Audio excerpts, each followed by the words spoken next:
बिस्मिल्लाहिर्रहमानिर्रहीम। अस्सलाम वालेकुम नाज़रीन, वेलकम टू सवाल। मैं हूँ बैरिस्टर एहतिशाम अमीरुद्दीन। ख़वातीन और हज़रात, आप देख रहे थे वीडियो मनाज़र उस मुतशद्दद ज़िमनी इंतखाब के जो डस्का में हो रहा था। वैसे तो 4 हलकों में पूरे पाकिस्तान में ज़िमनी इंतखाबात हो रहे हैं, लेकिन बहुत ही अफसोसनाक वाक़या हुआ सियालकोट में। 2 कैजुअलिटीज़ हैं, 2 लोग जाँ बहक हुए, 7 ज़ख्मी हैं। फायरिंग का वाक़या हुआ। नामालूम अफराद मोटरसाइकिल पर बगैर नंबर प्लेट के कई दफ़ा नज़र आए, लेकिन पुलिस उनको पकड़ नहीं सकी। नून लीग इल्ज़ाम दे रही है पीटीआई पे, पीटीआई इल्ज़ाम दे रही है नून लीग पे।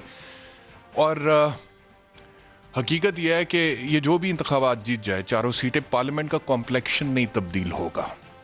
यानी कि जिसकी हुकूमत है उसी की हुकूमत रहेगी, ऑपोजिशन कोई बहुत ज़्यादा स्ट्रांग नहीं होगी। लेकिन उसके बावजूद उस नहज पर लेकर चले गए हैं गवर्नमेंट और ऑपोजिशन इस ज़िमनी इंतखाब को कि खून खराबे तक बात पहुँच गई। फिरदौस आशिकवान साहिबा ने क्या कहा, इस हवाले से सुनिए। इस हल्के को मनशियात फरोशों और कब्जा ग्रुप माफिया ने टारगेट करके बदअमनी और फसाद का शिकार करने की जो साजिश की, उस साजिश के ताने बाने राना सनाउल्लाह की उस रवायती सोच के साथ जुड़े हैं, जिसने प्रेस कॉन्फ्रेंस में पुरअमन इलेक्शन के माहौल को पुरतशद्दद बनाने के लिए कारकुनान को उकसाया। तो डॉक्टर फिरदौस आशिकवान राना सनाउल्लाह साहब को मुर्द इल्ज़ाम ठहरा रही थी इसमें, और वो कह रही थी ताने बाने उससे जुड़े हैं। और दूसरी तरफ मरियम औरंगजेब साहिबा क्या कह रही हैं, वो भी सुन लें। जो गुंडे इस वक्त मुल्क पे मुसल्लत हैं, पूरी के पूरी इंतजामिया लगी हुई थी। जब इनसे नहीं हुआ कुछ भी तो इन्होंने ये फायरिंग करा के अंधोनाक वाकया हुआ। पूरी की पूरी इंतजामिया जो है वो खामोश है। पुलिस किधर है? ये फायरिंग की गई पुलिस की मौजूदगी में की गई। ये एफआईआर कटनी चाहिए वजीर आला पंजाब पर, ये एफआईआर कटनी चाहिए आईजी पंजाब पर, ये एफआईआर कटनी चाहिए सीसीपीओ पंजाब पर, जो जाती मुलाजिम बने हुए सिर्फ इसलिए कि आटा चीनी चोर इलेक्शन हार कैसे सकते हैं। तो आपने देखा कि गरीब के 2 बाल बेचारे जाँ बहक हो गए। एक का नाम माजिद था, दूसरे का नाम जीशान था। एक का ताल्लुक पीटीआई से था, दूसरे का ताल्लुक पीएमएलएन से था, और दोनों जाँ बहक हो गए। और जो लीडरशिप है वो सियासी स्टेटमेंट्स दे रही है। मरियम औरंगजेब साहिबा ये कह रहे हैं कि एफआईआर कटनी चाहिए वजीर आला पर, आईजी पर, सीसीपीओ पंजाब पे। For your kind information madam, CCO Punjab कोई ओहदा है ही नहीं, आप आरपीओ का कह दें। आप मेरे ख्याल में उनकी तरफ इशारा कर रही थी। और दूसरा यह है कि आईजी या आरपीओ या सीएम पर एफआईआर तो नहीं दर्ज होगी। एफआईआर तो उसी पर दर्ज होगी जिसके हाथ में बंदूक थी और उसने बंदूक का ट्रिगर दबाया और उसके बाद गोली निकली और मतवफ़ी को लगी और वो जाँ बहक हो गया। तो एफआईआर उस पर कटेगी या उन लोगों पर कटेगी जिन्होंने मुआवनत की, आनत की, अबेटमेंट की, अकॉम्प्लिस थे साथ। तो पॉलिटिकल जो स्टेटमेंट्स हैं या जो पॉलिटिक्स हैं, दैट इज़ स्टिल देयर, दोनों तरफ से आ रही हैं। और बड़े अफसोस की बात है। और मरता गरीब आदमी है, घर वालों को पता नहीं क्या हाल होगा, घर में कोराम मचा होगा, क़यामत सुगरा बरपा होगी। और लीडरान जो है वो पॉलिटिकल स्टेटमेंट्स दे रहे हैं, आटा चोर, चीनी चोर और फलाना और टमकाना। बहरहाल मुकाम अफसोस है। मैं अपने पैनल का तारुफ कराता हूँ। पाकिस्तान तहरीक इंसाफ से फ़ारूक हबीब साहब, और पाकिस्तान मुस्लिम लीग नवाज से सेनेटर डॉक्टर आसिफ करमानी साहब, और स्टूडियोज़ में मेरे साथ हैं मोहसिन बेग साहब, सीनियर एनालिस्ट। आपका बहुत शुक्रिया।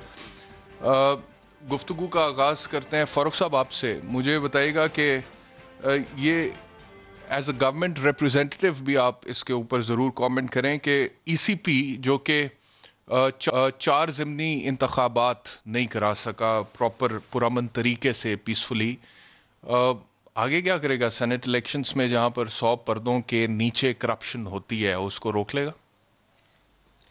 देखें, बात यह है एहतिशाम, सबसे पहले तो जो आज डस्का के अंदर हुआ, जो 2 जानें गई हैं, मैं उसका बड़ा अफसोस है। और यकीनन जो भी इसके ज़िम्मेदारान हैं उनके ख़िलाफ़ कार्रवाई होगी। और वो लोग अगर कैमरा में आप बता रहे हैं, नज़र आ रहे हैं, उन फुटेजेस के अंदर उनकी चेहरे नज़र आ रहे हैं, शक्लें नज़र आ रही हैं, तो यकीनन उनको जो है वो गिरफ़्तार भी किया जाएगा, कैफ़रे करदार तक भी पहुँचाया जाएगा। दूसरी चीज़ ये है, देखें, जहाँ तक रही बात ज़िमनी इंतखाब के हवाले से, तो मैं आपके सामने एक सूरत हाल रखना चाहता हूँ कि इलेक्शन 2018 का हुआ, और ये इलेक्शन आप भी लड़ते रहे हैं, आपको पता भी है, सारा इलेक्शन की पॉलिटिक्स को भी समझते हैं मोहसिन बेग साहब भी, कि जहाँ पर हमारा लोकली इन्फ्लुएंस जिस इलाके के लोग होते हैं, ये पुलिस को कुछ नहीं समझते। जब वहाँ पर जमघटा जमा हो जाता है ना, 200, 400, 300 लोगों का, तो पुलिस वाले वहाँ पे 10 खड़े हों, 15 खड़े हों, 20 खड़े हों। हमने भी ज़िमनी इंतखाबात भी लड़े हैं, 2 जनरल इलेक्शन मैंने खुद लड़े हैं, बल्दियाती इलेक्शन भी लड़ा है। तो पोलिंग स्टेशंस को यरगमाल बना लिया जाता है वहाँ पर, और यही हमने आज फुटेजेस देखी, जिस तरीके से पोलिंग स्टेशनों के गेट तोड़े गए, जिस तरीके से पुरअमन जहाँ पर पोलिंग हो रही थी वहाँ पर पोलिंग को जो है वो रुकवाने की कोशिश की गई कि किसी तरीके से जो है वो यहाँ पर जो है वो पीटीआई के लोगों को जो है वो वोट ज़्यादा ना पड़ जाएं। पूरा मरियम नवाज़ ने आज अपने ट्विटर अकाउंट से वो बाकायदा ट्वीट्स की हैं गेट तोड़ने की, पोलिंग स्टेशनों की। यही अगर पिक्चर आप 2018 के अंदर देखें तो जहाँ पर मेरा आर्मी का एक जवान भी खड़ा था, कम से कम उसने इलेक्शन डे के ऊपर पोलिंग स्टेशंस के अंदर, पोलिंग स्टेशंस के बाहर जो है उनकी मौजूदगी के अंदर कोई लड़ाई नहीं हुई, कोई कत्लो गारत नहीं हुई। मैं अपनी फैसलाबाद की, यानी कि आप ये सजेस्ट कर रहे हैं कि अगर हमें पीसफुल इलेक्शंस कराने हैं तो हर इलेक्शंस में आर्मी के जवान डिप्यूट होने चाहिए पोलिंग स्टेशंस पर, ये आप सजेस्ट कर रहे हैं? देखें ये तो इलेक्शन कमीशन, देखें आपने सवाल किया था इलेक्शन कमीशन के हवाले से, तो मैं तो 2018 के जो इंतखाबात थे हमारे इलेक्शन के, मैं तो उस हवाले से आपके सामने सूरत हाल रख रहा हूँ कि वो जनरल इलेक्शन टेम्परेचर इतना हाई क्यों ले गए आप लोग? ज़िमनी इंतखाब है, 4 सीटों पर है, कोई इससे पार्लियामेंट का कॉम्प्लेक्शन तब्दील नहीं हो जाएगा। ये खून खराबे तक बात चलेगी, आपके वर्कर्स लड़ पड़े आपस में और दोनों घरों में क़यामत सुगरा बरपा है। एहतशाम भाई, जो हमारा वर्कर है पीटीआई का, ना उसकी तरबियत है डंडा चलाने की, सोटा चलाने की, फायरिंग करने की, ये सारी दुनिया को पता है कौन ये काम करता है। और आज जिसका हवाला दिया जा रहा था कि राना सनाउल्लाह टीवी के ऊपर आके लोगों को उकसाएंगे, इंसाइट करेंगे, एक वर्कर तो उस तरफ से भी जा हुआ ना पीएमएलएन का मामला है, फिर इस किस्म के वाकयात होंगे। देखें फारूक हबीब साहब, एक बच्चा उस साइड से भी तो जा हुआ पीएमएलएन का। देखे मैं एक वर्कर आपका जा बहक हुआ, एक उनका हुआ। देखे मेरे नजदीक इस तरफ से भी किसी ने तो कानून को हाथ में लिया। एक मेरी एहतशाम साहब बात यह है, मेरे नज़दीक इस वक्त जो है वो 2 लोग, उनका ताल्लुक सबसे पहले वो पाकिस्तानी है, अपनी पसंद नापसंद आपकी नजरियाती एफिलिएशन किसी जगह पे भी हो सकती है, लेकिन मेरे नज़दीक आज कोई अल्फाज नहीं है मैं उस चीज़ को जो है वो डिफेंड कर सकूँ, सीधी सी बात है, और ना मैं उस चीज़ को जो है वो करूँ। चले ये इलेक्शन कमीशन को डिसीजन लेना होगा विदाउट एनी प्रेशर। पाकिस्तान की आर्मी और रेंजर्स की मौजूदगी में ये इंतखाबात होने चाहिए, वरना ये पुलिस के बस की बात नहीं है, ये मैं आपको बता रहा हूँ। जिस किस्म का माहौल बनाया जाता है, ठीक है, यानी कि आप कह रहे हैं कि आप ज़िमनी इंतखाबात उठा लें, सिविल मशीनरी इनकेपेबल है इंतखाब कराने के। ECP election commission of Pakistan जो है दैट इज इनकॉम्पिटेंट। तो और क्या वजह है सर? फिर यही वजह है ना जो आप कह रहे हैं। चले मैं ऑपोजिशन के पास जाता हूँ। इनकेपेबिलिटी का मामला नहीं है, मामला कुछ और है कि ये फिर उनको जब कार्रवाई होती है तो फिर ये कहेंगे हमारे खिलाफ इंतकामी कार्रवाई हो रही है। जब फिर वो एक्शंस लेते हैं फिर ये कहते हैं जी कि हमारे लोगों को पकड़ा जा रहा है।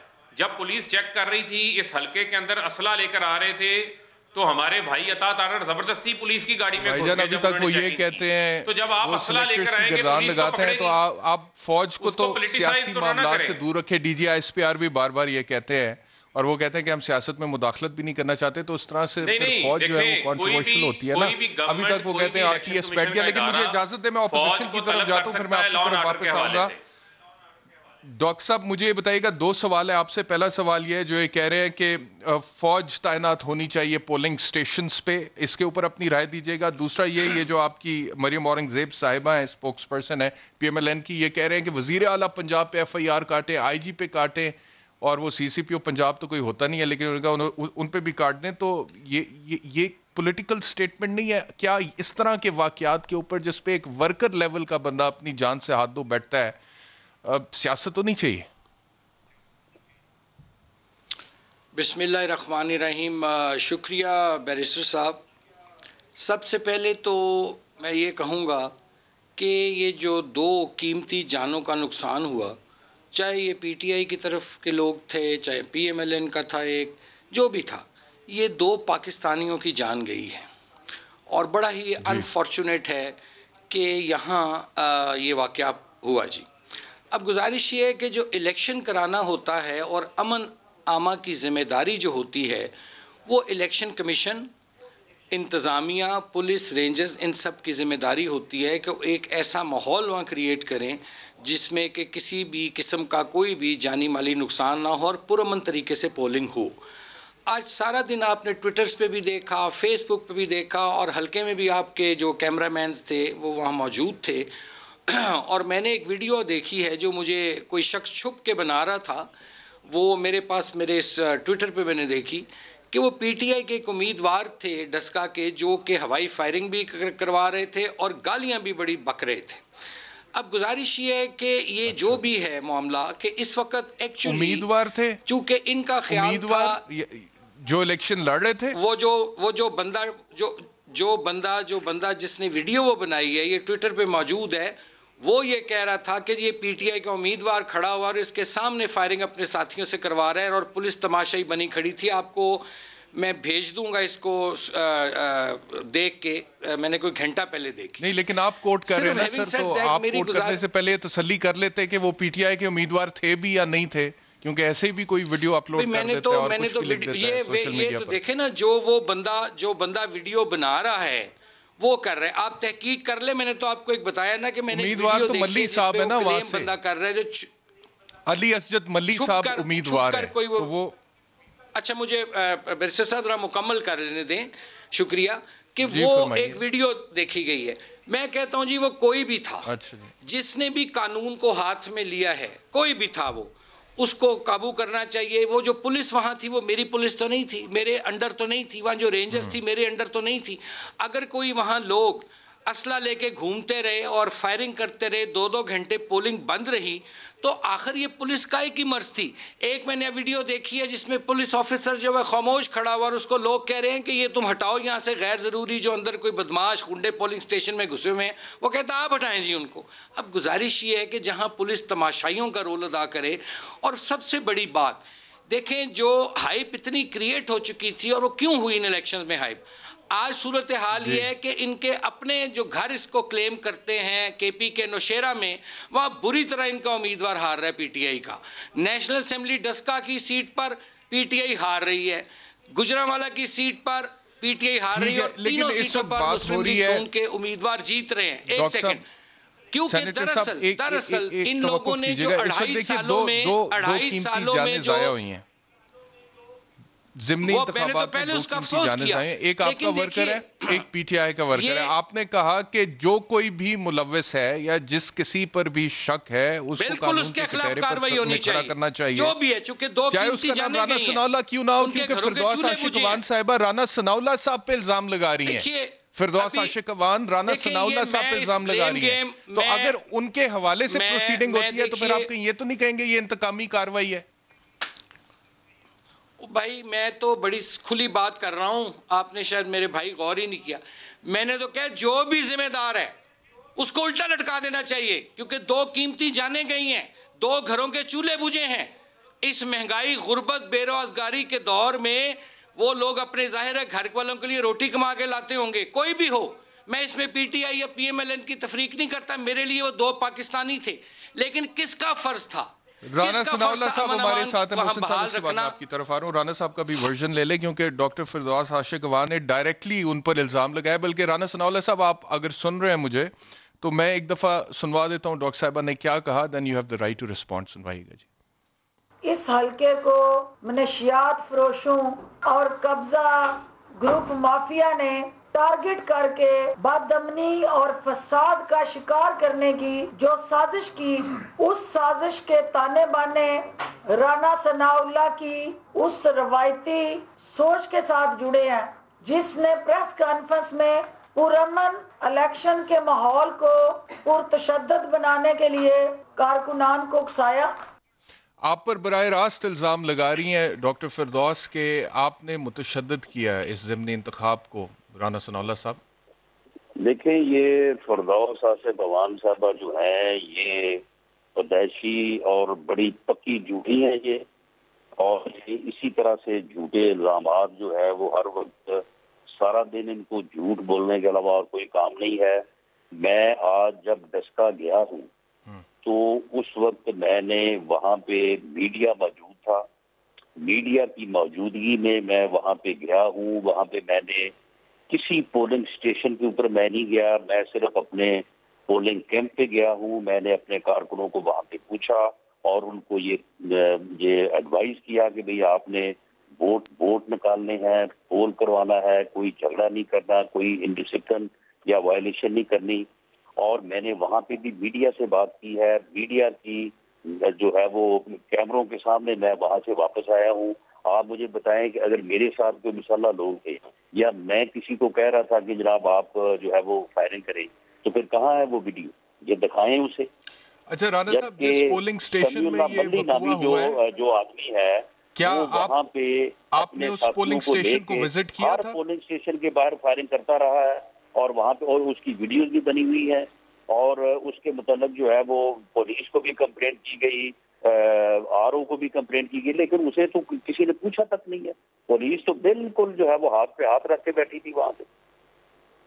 जिस पोलिंग स्टेशन पे वाकया हुआ राणा साहब, आपने उस पोलिंग स्टेशन को विजिट किया था? जी, मैंने किसी पोलिंग स्टेशन को विजिट नहीं किया। अच्छा, आपके सामने कोई फायरिंग का और वाकया ये भी नहीं जो हुआ? और मैं सिर्फ डस्का शहर में गया हूँ जी, वहां पे मैं अपने लोगों से मिला हूँ। ये जो कत्ल का वाकया है ये डस्का शहर से कोई 20 मील दूर है, गांव गोंद के। वहां पे दो ग्रुप्स हैं जिनकी आपस में पहले भी अदावत और दुश्मनी है, लड़ाई झगड़ा है। आज इलेक्शन के मौके पे भी उनका आमना सामना हुआ जिसके ऊपर दोनों तरफ से फायरिंग हुई है और दोनों तरफ से एक आदमी के एक्सपायर होने की खबर है। जी, तो ये फिरदौस साहिबा जो कह रही है कि आपने उकसाया या प्लॉट किया, आप इसको डिनाई कर रहे हैं? एब्सोल्युटली नहीं, मामला ये है कि जिस जहाँ पे ये वाकया हुआ वो तो उस मकाम से दूर है 20 मील। ये सिर्फ इनका आज सारा दिन इन्होंने इस किस्म के वाकयात करके कोशिश की है कि वोटर जो है वो घरों से ना निकले, टर्न आउट जो है वो ना हो, क्योंकि वहां पे हर वोट जो है वो शेर का वोट था, PMLN का वोट था। इनका दोनों हलकों में यही इनका जो है वो आज तरीकाकार रहा है कि खौफ व हरास पैदा किया जाए, लोगों को गिरफ्तार किया जाए। हमारे लोगों को गिरफ्तार भी किया है इन्होंने, नजरबंद किया, रात लोगों को यहाँ PP51 के लोगों को जो है वो पकड़ा है। आखिरी सवाल है राणा साहब, ये था, आपने कहा कि जिन दो ग्रुपों में आप तसादुम हुआ है, पहले से उनमें तसादुम की फिजा मौजूद थी और उनकी दोबारा से लड़ाई हुई है। एक ग्रुप का ताल्लुक पाकिस्तान मुस्लिम लीग नवाज से है और दूसरे का ताल्लुक PTI से है। और दोनों तरफ से एक एक आदमी एक्सपायर हुआ है, कुछ 6-7 लोग जख्मी। दोनों तरफ से एक एक आदमी एक्सपायर। राना सनाउल साहब बहुत शुक्रिया हमें ज्वाइन कर। हुसैन बेग साहब, ये जो बात हो रही है, फरूख हबीब साहब थोड़ा सा सरप्राइजिंग भी है क्योंकि he is in the government और वो कह रहे हैं कि ये सिविल एडमिनिस्ट्रेशन के बस की बात नहीं है, ये ECP के बस की बात नहीं है, ये तो फ़ौज तैनात करें तो पुरअमन तरीके से इंतखाबात हो सकते हैं। What is your opinion? अच्छा, बेसिकली तो फ़र्क ठीक बात कर रहे हैं। पाकिस्तान में जिस किस्म का माहौल है और जितना ज़्यादा लोगों के पास असला है, छोटी सी फ्रिक्शन भी हो जाए, इवन रोड एक्सीडेंट हो जाए तो आप देखिए कैसे लोग एक दूसरे के ऊपर गन्ने तान लेते हैं। ऐसे माहौल में मैं समझता हूँ कि अगर आप, और एडमिनिस्ट्रेशन को पता था कि अगर वो सिचुएशन को हैंडल नहीं कर पा रहे, उनके पास इंटेलिजेंस होगी, पता होता है कि कौन सा पोलिंग स्टेशन जो है हसास है, जहाँ लड़ाई झगड़ा हो सकता है, वहाँ एक्स्ट्रा केयरफुल होना चाहिए था। और चाहिए यह था कि इलाका पुलिस को कि वहाँ पे पहले इंतज़ाम करती है। अगर फ़र्ज़ करें नहीं होता तो मेरे ख्याल में रेंजर्स या फ़ौज को बुलाने में कोई हर्ज नहीं है। देखना यह है कि आपने पुरअमन इलेक्शन करवाना है, बजाय इसके जैसे करवानी साहब ने फरमाया कि जी 2 पाकिस्तानी, नेचुरली 2 पाकिस्तानी मरे, उधर से गया इधर से गया, बात तो एक ही है ना जी। तो पॉलिटिक्स में जो तशद्दुद है या असले की नुमाइश है वो हमारा एक कल्चर सा बन गया है और वो पूरे पाकिस्तान में है। ये खाली डस्का में नहीं है या पंजाब में या KP, सब जगह है ऐसी। और जिसके पास है अगर एक शख्स लेके आता है तो दूसरा उससे ज्यादा लेके आ जाता है, बजाय इसके कि वो कम कर दे।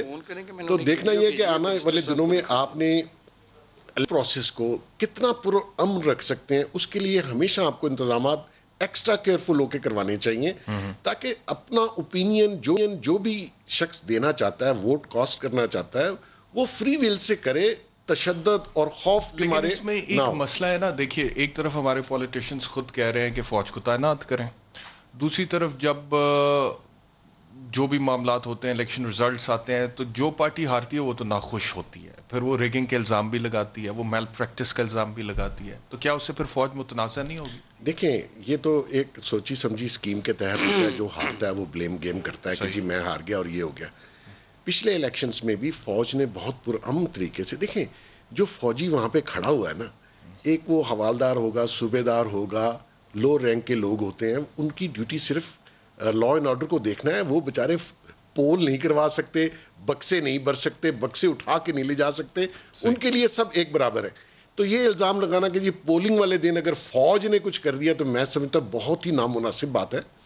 और आप ये समझते हैं, सारे पॉलिटिशियंस को पता है कि कोई शरीफ आदमी, एक मिडिल क्लास का आदमी इस इलेक्शन में इस तरीके की बदमाशी जब होती है, मैं नहीं कहता कौन करता है, जिसका जोर चलता है वो सब करते हैं वो चाहे किसी भी पार्टी से हो, इवन जमात इस्लामी से भी हो।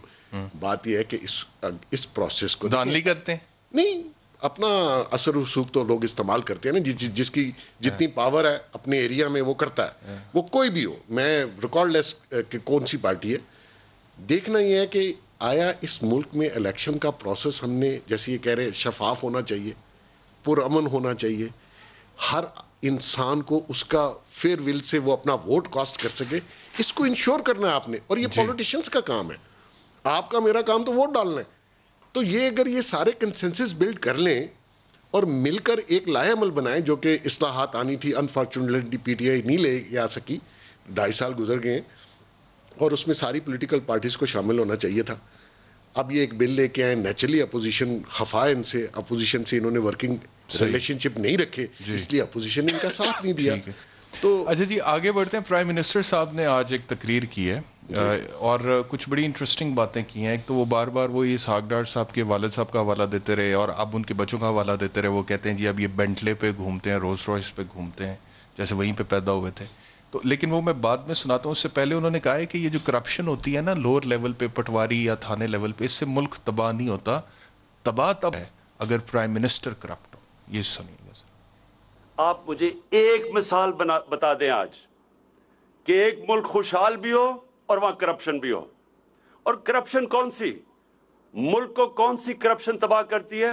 पटवारियों की, थानेदारों की, सरकारी नौकरों की, तंग करती हैं लोगों को, लोग तंग होते हैं रिश्वत के, लेकिन मुल्क तबाह नहीं करती। मुल्क तबाह करता है, एक मुल्क तबाह तब होता है जब उसका वजीर आजम और उसके वजीर करप्शन करनी शुरू कर दे। ऐसी है जी, मैं यकीन से कह सकता हूं खान साहब करप्ट नहीं है, ठीक है, लेकिन मुल्क तबाह हो गया, मुल्क बर्बाद हो गया। ये कैसे हुआ? मुझे नहीं पता खान साहब के कहां से फलसफा लेके आ जाते हैं। आपने पटवारियों, थानेदारों को इजाजत दे दी है कि उनकी करप्शन लीगल है? बाबा नहीं, वो कह रहे हैं लोग तंग होते हैं लेकिन मुल्क तबाह नहीं होता। तबाह होता है, आप पैसे नहीं देते, आपके 10 मरले उड़ जाते हैं, 10 कनाल उड़ जाती है, 100 का आपका 10 रह जाता है। बात यह है कि करप्शन जो है वो किसी भी लेवल पे हो, वो मुआशरे के लिए नुकसानदेह है। आपने करप्शन का नारा लगाया, हमने भी वोट दिया, करप्शन कम हुई या बढ़ गई? खत्म को तो छोड़ ही देते हैं ना। आपने भी वोट दिया था। मैंने दिया, लेकिन फिर आपने ये कहा आइंदा नहीं दूंगा। मैं कभी नहीं दूंगा। क्यों नहीं देंगे? वो इसलिए नहीं दूंगा कि आपने कौम से जो वादे किए वो पूरे नहीं किए, कौम को मायूस किया। इमरान खान को यार। टाइम क्या 100 साल दे दें सर? 100 साल आपका 5 साल का मैंडेट है, आप दाना मसाइल में से 73 साल के है ना। नहीं देखें सर, गवर्नमेंट का भी तो मौके मुझे देने देना। मसाइल भी 73 साल। जर्नलिस्ट मेरा काम है, फर्क बैठा हुआ है। मसला यह है कि मैं बड़ा ओपन हूं। मैंने नून लीग की रज के मुखालफत की उनकी पॉलिसीज के ऊपर। आपने कहा जी नवाज शरीफ की पॉलिसीज गलत, हमने मान लिया। आपने कहा जरदारी की गलत है, हमने मान लिया। किसे वोट देंगे फिर? आप कहते हैं इमरान खान को भी नहीं। लेकिन आपकी पॉलिसीज कहां गई? चलो उनकी तो गलत थी, हमने कहा गलत है, कौम ने मान लिया, आपको वोट दे दिया, तो आपकी पॉलिसीज कहां हैं? डुबो दी आपने मुल्क को, महंगाई कैसे कर दी, अनएम्प्लॉयमेंट कैसे कर दी। आप चाहते हैं आपको और 10 साल दूं? ठीक है, ऐसा नहीं हो सकता। आप मैंडेट लेके वो चाहते हैं, मुझे लगता है वो ये चाहते हैं, क्योंकि वो अक्सर इस बात का हवाला देते हैं कि स्टेटस को जो है ना वो जब मुकम्मल खत्म होता है खूनी इनकलाब के बाद, उसके बाद एक नई मैं इस चीज का हामी हूं, मैं इस चीज का हामी हूं कि स्टेटस को मैं स्टेटस को का बेनिफिशियरी हूं, मैं हूं। लेकिन मैं चाहता हूं खत्म हो, इसीलिए खान साहब को आगे लाया गया। फरूख हबीब साहब की तरफ जाते हैं, लेकिन एक और शॉट इमरान खान साहब का सुनवाना है। वो कुछ इखलाकिया और मीडिया की और करप्शन की बात कर रहे हैं। फारूक साहब सुनिए जरा। जिन डाकुओं ने इस मुल्क के ऊपर हुकूमत की, पैसा नहीं चोरी किया, उन्होंने हमारे मुल्क की इखलाकियात भी साथ तबाह कर दी। मीडिया के ऊपर भी ऐसी, जब मीडिया पे भी बैठते थे और कई मीडिया वालों ने भी इस मुल्क में जो हमें सबसे ज्यादा नुकसान पहुंचाया है, पैसे की चोरी से ज्यादा बड़ा नुकसान पहुंचाया है, वो ये कि हमें ऐसे पाकिस्तान में एक फिजा बना दिया है कि जनाब करप्शन तो होती है, कोई बुरी चीज नहीं है। चले सर, अब फिजा ठीक कर लेना 2.5 साल भी यही कह रहे हैं मोहसिन बेग साहब के फिजा को ठीक करें, निजाम को ठीक करें, सिस्टम को ठीक करें, थाने को ठीक करें, पटवार को ठीक करें, कैबिनेट को ठीक करें, प्राइम मिनिस्टर हाउस जो है उसमें तो चलो सब ठीक ही होगा मैं कहता हूं, तो कब ठीक होगा सिस्टम? फारूक हबीब साहब देखें बात यह है कि हमें जिस माहौल में हमें इक़्तिदार मिला है, वो आप किसी भी इंडिपेंडेंट जो मैशदान है उससे आप चेक कर लें, चाहे वो डॉक्टर इशफाक हसन को सुन लें, बाकी लोगों को सुन लें, कि इस तरीके से जो माशी चैलेंजेस हमारे ऊपर छोड़ के गए हैं, फारूक साहब यहीं पे रुक जाएं, लगाई हुई हैं। फारूक साहब यहीं पे रुक जाएं, बस कर दें। फारूक साहब एक मिनट मुझे जरा सी इजाजत। वो जो इक्तदार की बात, आप डॉक्टर इशफाक की बात करें या किसी और इकोनॉमी, मैं उस तरफ जाता नहीं, चलें जी आपको इकोनॉमी ठीक करने के लिए टाइम चाहिए, लेकिन जिस करप्शन की बात कर रहे हैं खान साहब, जिसे वो कहते थे 90 दिन में खत्म कर दूंगा, वो तो खत्म करें। वो तो अब कहते हैं कि जी लोअर लेवल की करप्शन से मुल्क तबाह नहीं होता। मुझे जरा प्लीज बात कर लेने दें। देखें, बात यह है कि जिस कॉन्टेक्स्ट में खान साहब बात आज कर रहे थे, वो बात इस हवाले से कर रहे थे कि यहाँ पर तो कौम को ये सबक दिया जाता है कि खाता है तो लगाता भी है। वो भाई तारीख तो चेक करें, 85 के गैर जमाती इलेक्शन की पैदावार उसामा बिन लादेन से $10 मिलियन ले लेते हैं, IGI से पैसा ले लेते हैं, झांगा मांगा की मंडियाँ लगा लेते हैं, कोयटा बेंच के ऊपर ब्रीफ केस चला देते हैं, जनरल आसिफ नवाज मरहूम को BMW भेज देते हैं, जजेस के ऊपर फैसले फ़ोन करके फैसले लिखवाते हैं। इस किस्म का निज़ाम जब कायम किया हो तो इस मुल्क के अंदर फिर मनी लॉन्ड्रिंग, हुंडियाँ, एवन फील्ड के महलात, सारे महलात ही सामने आते हैं और तो कुछ नहीं आता। ऊपर से लेकर नीचे तक सिस्टम को करप्ट किया। जो वजीर, मैं आ रहा हूँ उस तरफ, जब वजीर आजम साहब बात कर रहे थे, वो ये बात कर रहे थे जब ऊपर बैठ के चोरी हो रही हो, जब वजीर आजम मुल्क का चोरी कैबिनेट चोरी पे लगी हो, तो फिर आपको इसी तरह खोखर नजर आएंगे जिसने 100 कनाल किया हुआ है। इसी तरह परवेज रशीद नजर आएंगे जो पंजाब हाउस का 1 करोड़ रुपए का बिल डकार गए, 2008 दिन वहां गुजार गए, उनको ये नहीं पता कि पैसे कहां पर जमा करवाने हैं। इसी तरीके से फिर आपको बड़े बड़े लैंड ग्रैबर्स नजर आएंगे। अब हम उनके ऊपर काम कर रहे हैं, कह रहे हैं मैं जमा करा देता हूं, मेरे कागजात नामजदगी क्लियर कर दें। देखें वो तो अब जमा करवा रहे हैं ना, अच्छी बात है, चलें कहीं से तो रिकवरी मिलना शुरू हुई ना, चाहे इंतखाबात के बहाने पैसे देने लगे हैं, लेकिन उनको याद आ गया, देर आए दुरुस्त आए, पैसे जमा करवाए। बड़ा अच्छा सवाल। दूसरी बात ये है करप्शन रोकने के लिए क्या किया फारूक साहब? करप्शन रोकने के लिए क्या किया आप लोगों ने? देखें क्या किया करप्शन, पटवार खाने की, थाने की, करप्शन रोकने के लिए क्या किया? देखें गुजारिश सुन लें। देखें बात ये है कि मौजूदा हुकूमत, मुझे आप ये बताएं कि एंटी करप्शन पंजाब का एहतशाम 2 अरब रुपए का बजट था सालाना, 0 रिकवरी थी। आज वही एंटी करप्शन 2.5 साल के अंदर 300 अरब से जायद की रिकवरी कर रहा है। आज बड़े बड़े माफियाज के खिलाफ कार्रवाइयाँ हो रही हैं। ये जो जाके कभी स्टे ऑर्डरों के पीछे छुपते हैं, कभी जाकर जो है वो कोई बहाना ढूंढते हैं, आज उनके खिलाफ कार्रवाई हो रही है। ये एक जद्दोजहद मुसलसल है, ये तसलसल है। जो करप्शन के बीज इन्होंने बोए हुए हैं वो तनावर दरख्त बन गए हैं, इसको एक कल्चर बनाया गया है, इसको माशरे के अंदर एक एक्सेप्टेंस बना ली गई है। दूसरी बात ये है कि आज हमें देखें, हमारी परफॉर्मेंस के ऊपर बात करनी है, करें। हमें जो माशी चैलेंजेस मिले, आज अल्हम्दुलिल्लाह आपकी लार्ज स्केल मैन्युफैक्चरिंग आगे जा रही। आज ठीक हो गया, मैशत पे बाद में आते हैं, ठहर जाए, करप्शन भी बात कर लेते हैं। और डॉक्टर आसिफ किरमानी साहब के पास मैं जाता हूं, क्योंकि आपने कहा है उन्होंने करप्शन का बीज बोया इस मुल्क में जो अब तनावत दरख्त बन गया। फारूक साहब डॉक्टर साहब के पास जाने जी करप्शन के ऊपर।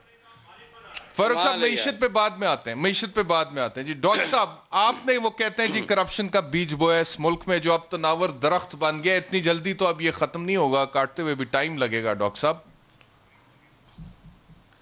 देखें जी, गुजारिश ये है, एक तो आप इनको इतना टाइम दे रहे हैं, मैं तो कहता हूँ मेरा भी इनको टाइम दे दें, लोगों के कान पक गए हैं, क्या इसको कहते हैं, पिछले 2.5-3 सालों से। और ये तो हुकूमत में हैं, KPK का शुमार कर लें तो इनके तो 8 साल तकरीबन होने वाले हैं। क्या बिलियन ट्री सुनामी जौन सा उसमें करप्शन नहीं की गई?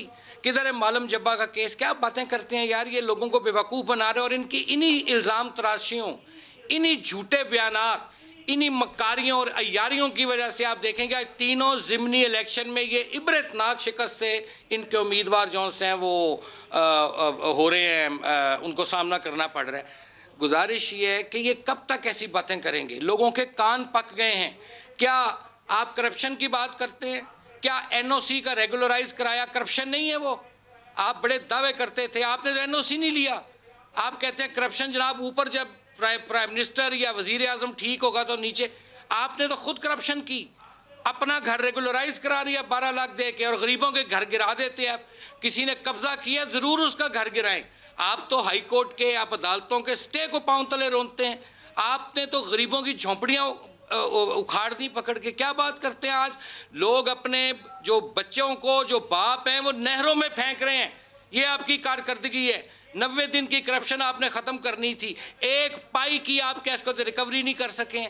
आप एक झूठ के घोड़े पर सवार हैं और दौड़े जा रहे हैं, और उसका नतीजा आज अवाम ने पंजाब से लेकर खैबर तक लोगों ने आपको आपका असल चेहरा दिखा दिया है। और आप जिस बुरी शिकस्त से हम किनार हो रहे हैं, मैं तो दुआ करता हूँ कि आप अगले जो जितना भी वक्त आपके पास रह गया इनके पास, ये इसी तरह इल्ज़ाम तराशी की सियासत करें, हमारा काम आसान हो जाएगा। दूसरी बात बैरिस्टर साहब, जहाँ मैंने आपको गुजारिश करनी थी कि मैंने एक आपको वीडियो भेजी है, ये बड़ी वायरल हुई है, जो कि जिस पे वो जो कह रहे हैं, दिखा रहे हैं कि आप ज़रा अगर दिखाइए इस वीडियो को। वो बंदा कह रहा है कि ये उम्मीदवार है PTI का, मल्ली नामी शख्स। मैं नहीं उनको जानता ना पहचानता हूँ, आप ज़रा ये फैसला कीजिए। कहते हैं ना कि अमन अमान ख़राब मुस्लिम लीग नून ने किया है। दरअसल इन्होंने अपनी शिकस्त देखकर वहाँ अमन-ए-आमा का मसला पैदा किया, और उस इनका उम्मीदवार जो मल्ली नामी शख्स है उसकी मौजूदगी में फायरिंग की जा रही है। ज़रा चलाइए, आप इनको दिखाइए, जो मैंने आपको वीडियो आपके प्रोड्यूसर साहब को भी भेजी है। देखें इस मुल्क का मसला जौन सा था, आप चले हम तो जी चोर थे, हम बहुत अच्छे चोर थे जो 60 रुपये लीटर पेट्रोल देते थे, हम जनाब बहुत अच्छे चोर थे। आज बिजली के बिल निकालिए 3 साल। यार ये बच्चों वाली बातें ना करें फारूक साहब, बी सीरियस। अब जरा सीरियस बात करें, आप संजीदा होकर बात करें। मान लिया ये अच्छा डॉक्टर साहब, आपकी वीडियो मुझे रिसीव हो गई है। अवाम की एक सेकंड, अवाम की पल्स देखें। अवाम के गैज़ो गज़ब का आप शिकार होना शुरू हो गए हैं। और यकीन रखें, आपने जिस तरह महंगाई, गुर्बत, बेरोजगारी फैलाई है, करप्ट लोग आपके दाएं बाएं बैठे हुए हैं। किधर गई आज आटा रिपोर्ट, किधर गया चीनी चोर? आप तो फिर उसके जहाज में तेल भरवाना शुरू कर दिया कि जाओ सेनेट में मंडी लगाओ जाके और ख़रीदो जाके, को खुदा का खौफ करे। कौम बेवकूफ़ नहीं है और ना ही बनेगी। और अब आपके RTS भी नहीं काम आना, वो भी नहीं बैठेगा।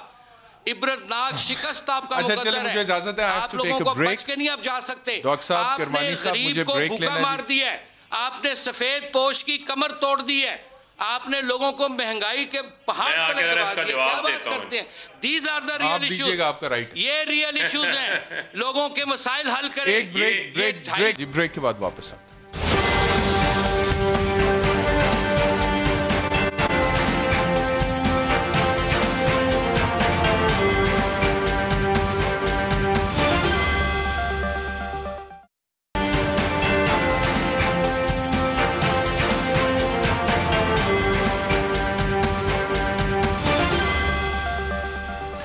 वेलकम बैक टू सवाल।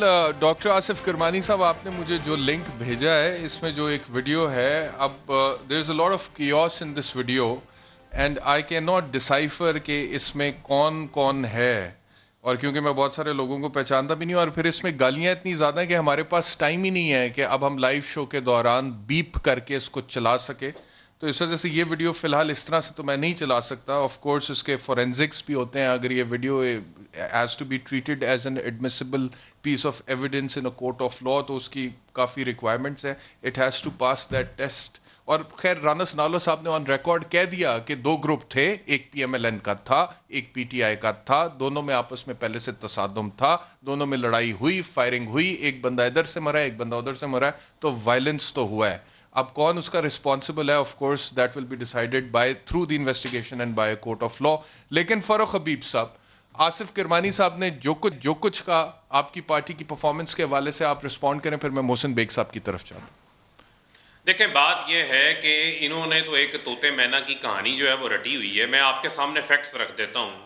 यही इनके प्यारे सागडार साहब जो मुल्क छोड़ के गए, उनके बारे में इफ्ता इस्माइल साहब क्या कहते रहे हैं कि उन्होंने डॉलर को फिक्टिशियसली रोका रखा, 7 अरब डॉलर उन्होंने झोंक दिए, 20 अरब डॉलर का हमें रिकॉर्ड जो है वो खसारा छोड़ के गए, रिकॉर्ड कर्जे जो है ये हमारे हिस्से के ऊपर छोड़ के गए, रिकॉर्ड कर्जे लेकर इन्होंने इनकी जो ग्रोथ थी वो इनकी लोन लेट जो है मांगे तांगे की इनकी जो है वो ग्रोथ थी, क्रेडिट कार्ड ग्रोथ थी जो हमारे ज़ुम्मे नाफिज कर गए। अब हम इन तमाम चीज़ों को जो है वो ठीक कर रहे हैं। आज कोई एक ऐसा अस्पताल नहीं है जहाँ पर मरियम सफदर की छोटी सी सर्जरी हो सके, उन्हें भी मुल्क से बाहर जाना है। ये क्या बात करते हैं, और आज ये आके हमें सबक सिखाते हैं, ये आज हमें आके परफॉर्मेंस की ताने देते हैं, या ये बात आके करते हैं कि जनाब हम बड़े अच्छे लोग थे, हम बड़े अहल लोग थे। ये इतने अहल होते तो लोग जो है वो हमें आने का मौका ना देते। बात ये है कि इन्होंने इस मुल्क के लिए किया क्या सिवाय लूट खटसूट के। इस मुल्क के अंदर आप देखें, शहबाज शरीफ का जो केस है, 27 अरब रुपए का टीटीओ का केस है, इनके ऊपर हुदैबिया पेपर मिल का जो केस बना वो मनी लॉन्ड्रिंग का इनके ऊपर केस बना, ऊपर खुद लूटते रहे, नीचे बैठ के इनका सारा माफिया जो है वो लूट खसूट करता रहा। इन्होंने छोड़ा क्या इस मुल्क के पल्ले। आज तो हम उन हालात को बेहतर कर रहे हैं।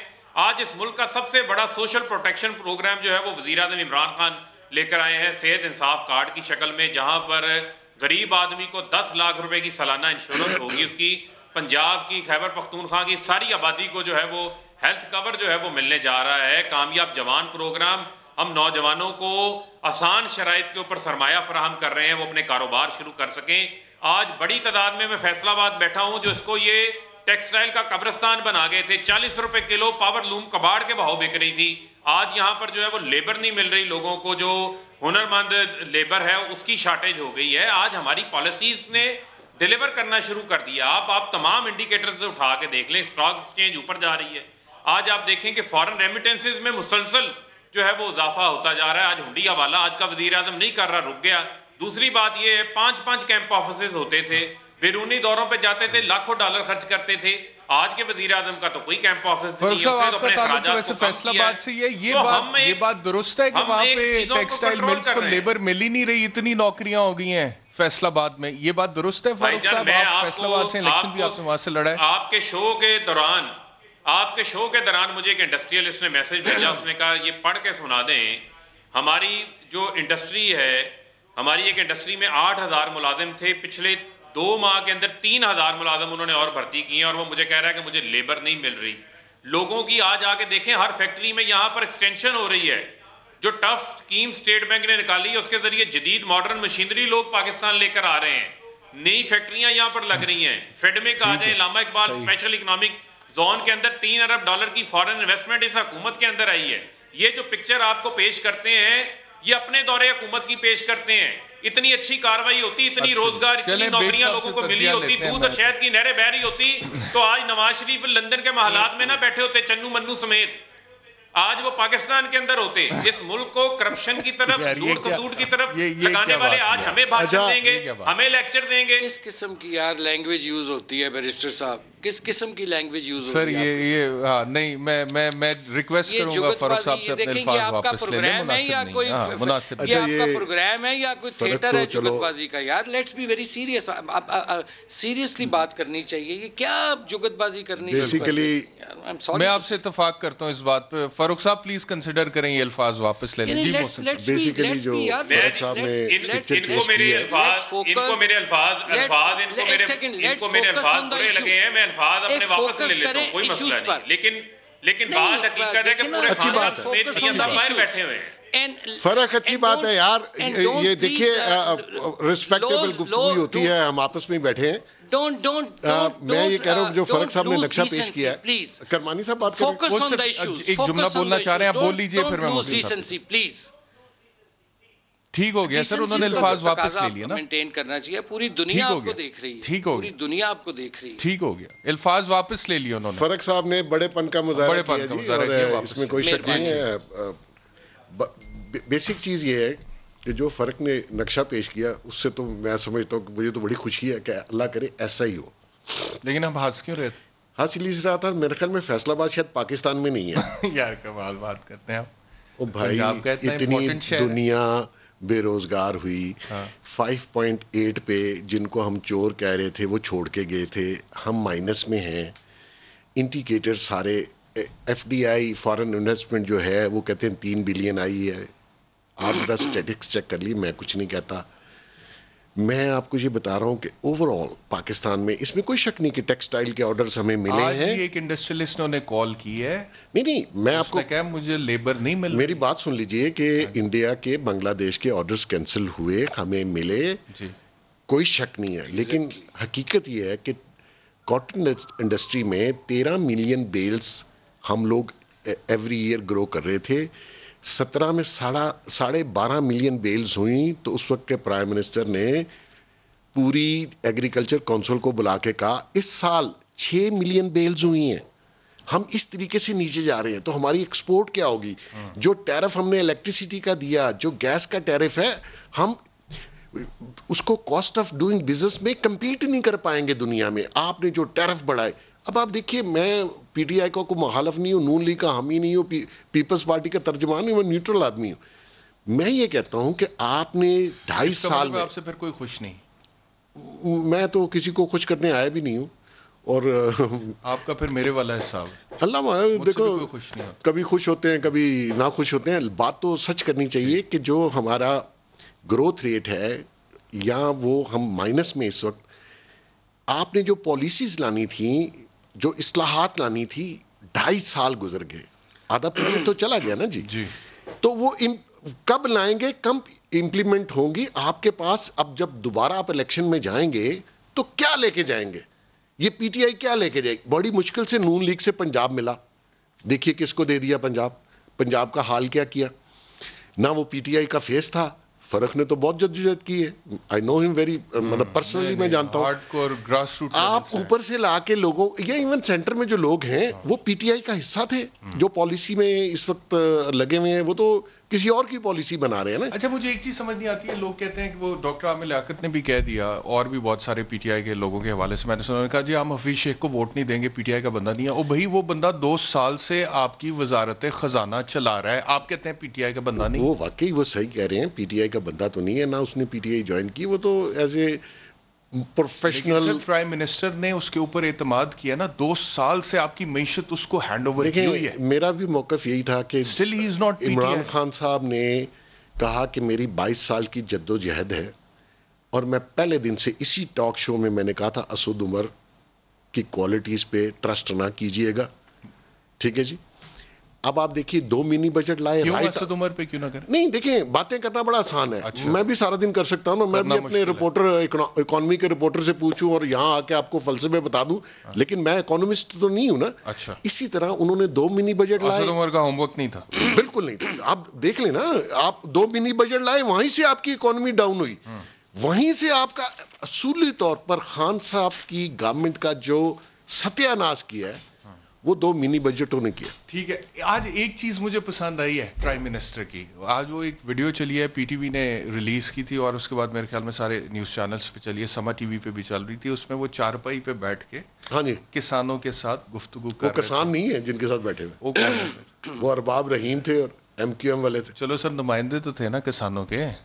भाई वो पॉलिटिशियन है, अरबाब रहीम साहब चीफ मिनिस्टर रहे हैं, अभी इलेक्शन लड़ा। एग्रीकल्चरलिस्ट चले ठीक है, चले। बहरहाल इंप्रेशन ये गया एग्रीकल्चर पे, अगर ये गवर्नमेंट एग्रीकल्चर पे काम, चारपाई पे बैठ के बड़े सुकून से उनकी बातें सुनी। उन्होंने कहा जी साडा है मसला है, ट्यूबवेल बिजली बड़ी महंगी है, सोलर एनर्जी तो लेके आओ, फिर उसके बाद यहाँ पे जितने में हम सब्जी बेचते हैं वो शहर में बहुत महंगी बिकती है, मिडल मैन खा जाता है। उसके ऊपर खान साहब ने कहा ये नोट करो, इसके ऊपर हमने क्रैक डाउन करना है। तो क्रैक डाउन्स तो वो He's all for the crackdowns. जो कुछ भी माइनस मनफी जो रवैया है ना, उसकी वजह से मनफी रवैये की, इन्होंने इतना करप्शन कहा। मैं भी हामी हूँ, कोई करप्शन नहीं होनी चाहिए, लेकिन आपने रिजल्ट क्या निकाला?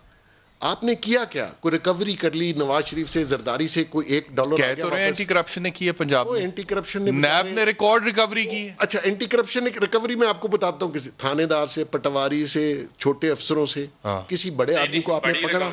जितना शोर आपने डाला, किसको पकड़ा? अच्छा, मुझे बता दे किसको, वडिया नु नहीं पड़े तो किसको हो, कोई एक नाम बता दें जिसे रिकवरी हुई हो। अच्छा, दूसरी बात ये, इस प्रोपोगंडे ने हमारी इकोनॉमी डुबो दी। इस प्रोपोगंडे करप्शन बड़ी है, करप्शन, लेकिन सिस्टम बिठा दिया आपने। आप थोड़ा सा सिस्टम। चलिए किरवानी साहब के पास जाते हैं।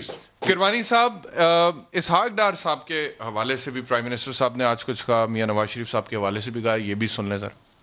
इसहाक डार, वो भी सबसे महंगी गाड़ी रोल्स रॉयस बेंटली, उसके बच्चे भी Rolls Royce Bentley, Nawaz Sharif के भी।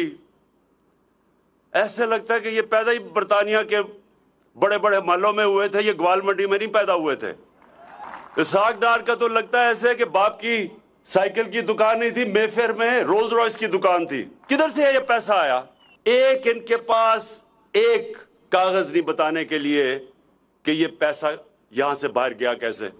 ये जब ऑपोजिशन में थे इमरान खान साहब, तब से लेकर अब तक, जब तक के वजीर आजम बन गए हैं, किरवानी साहब वो पूछ रहे हैं किधर से ये पैसा आया, बताई दें किधर से पैसा आया, ये बेंटले रोल्स रॉयस जिसका जिक्र वो करते हैं।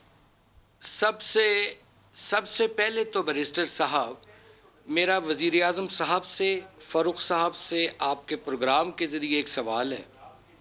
ये जो ग्वाल मंडी का ताना देते हैं, ग्वाल मंडी में इंसान नहीं रहते, वो पाकिस्तानी नहीं हैं, इसलिए उसको आप ताना देते हैं ग्वाल मंडी का कि वो गरीबों की आबादी है, जिसका सबसे ज़्यादा आपने माशी कत्लेआम किया है। हम जनाब बहुत बुरे थे, हम अपना पाकिस्तान को तबाह करके इनके हवाले कर गए, लेकिन हमारे दौर में रोटी 30 रुपए की नहीं थी, हमारे दौर में पेट्रोल 116 रुपये, 115 रुपये, 14 रुपये का नहीं था, हमारे दौर में का बिजली का, गैस का बिल निकालिए और आज का बिल निकालिए। हमने LNG के मुआहदे नहीं, 122 अरब का टीका नहीं लगाया इस कौम को। हमने चीनी की आड़ में 200-300 अरब की डकैतियाँ नहीं की, हमने आटे की आड़ में डकैतियाँ नहीं की। और फिर जो रिपोर्टें बनाई आपने, कौन सी यार करप्शन की बात करते हैं ये? आपने जिस शख्स को खुद वज़ीर आज़म साहब ने TV पर ऑन रिकॉर्ड हैं कि जी मुझे बड़ा दुख हुआ जब जहांगीर तरीन का नाम आया, और आज फिर उस जहांगीर तरीन के जहाज़ को तेल भी दिया जा रहा है, पेट्रोल भी दिया जा रहा है कि जाओ जाके क्या इसको एक दफ़ा फिर रंग जमाओ, खुल खेलो। गुजारिश ये है कि अब भी मैं कहता हूँ इनके पास वक्त है। देखिए ये मुल्क मेरा भी उतना ही है, फ़ारूक साहब का भी उतना है, बेग साहब का भी, आपका भी। ये 22 करोड़ आवाम का मुल्क है, बड़ी कुर्बानियों से हासिल किया गया है। इसको खुदा का वास्ता, इसकी इकॉनमी को जो आपने तबाह कर दिया झूठे इल्ज़ामात की जद में, एक आने की करप्शन आपको नहीं मिली, प्रूफ नहीं कर सके आप। चोर चोर चोर चोर, ये बंद कर दें।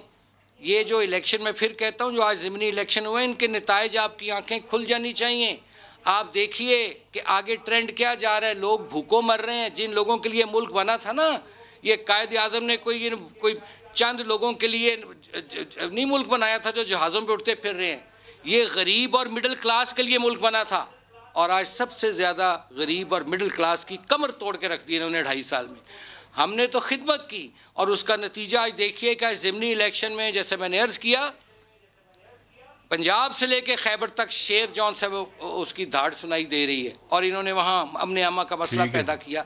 अभी भी वक्त है। चलिए मेरे पास आखिरी 1.5 मिनट है, इजाजत दें तो गवर्नमेंट का मौक़िफ़ ले लेते हैं। इस कौम शेर का की सोचो, धाड़, गरीब का सोचो, मिडिल क्लास का सोचो। सोचें फ़ारूक हबीब साहब। देखें बात यह है कि गरीब का दर्द जो है वो सिर्फ सियासी नारे के तौर पे नहीं होना चाहिए।